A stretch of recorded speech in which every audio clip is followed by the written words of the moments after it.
آپ دیکھ رہے ہیں آزاد میڈیا۔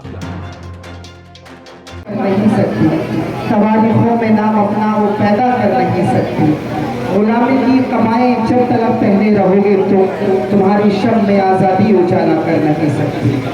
آئیے حاضرین، اسی کڑی کو آگے بڑھاتے ہوئے جو شعر میں نے آپ کے سامنے پڑھے، اسی کے خالق جناب سرتاج الہی صاحب کو دعوت سخن دے رہا ہوں کہ وہ مائک پہ تشریف لائیں اور اپنے کلام سے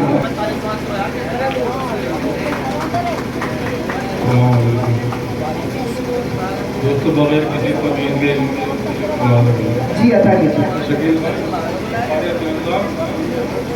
کہ خاک میں چاہے جہاں بھی دبایا جاؤں، خاک میں چاہے جہاں بھی میں دبایا جاؤں، روز محشر تیرے پہلو سے اٹھایا جاؤں، چاہے جہاں بھی میں دبایا جاؤں، روز محشر تیرے پہلو سے اٹھایا جاؤں، اور میں ہوں محراب پہ لکھی ہوئی خاموش غزل، میں ہوں محراب پہ لکھی ہوئی خاموش غزل، میں کوئی قصہ نہیں ہوں جو سنایا جاؤں، میں ہوں محراب پہ لکھی ہوئی خاموش غزل، میں کوئی قصہ نہیں ہوں جو سنایا جاؤں، اور جب میں کوئی قصہ نہیں ہوں جو سنایا جاؤں۔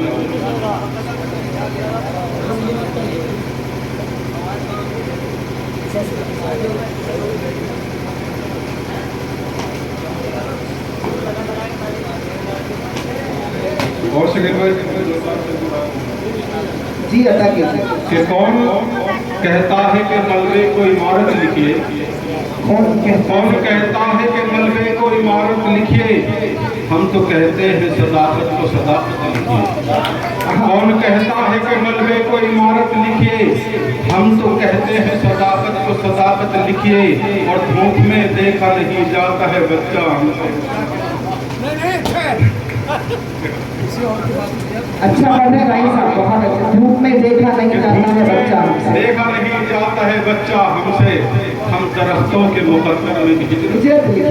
کیا بات ہے، دھوپ میں دیکھا نہیں جاتا ہے بچہ ہم سے، ہم درختوں کے مقدر میں بھی ہجرت لکھیے، ہم درختوں کے مقدر میں بھی ہجرت لکھیے۔ بہت خوب بھائی، بہت اچھے راہی صاحب۔ اس مشاعرے میں شامل دیگر شعراء حضرات کو سننے کے لیے ہمارا چینل سبسکرائب کریں۔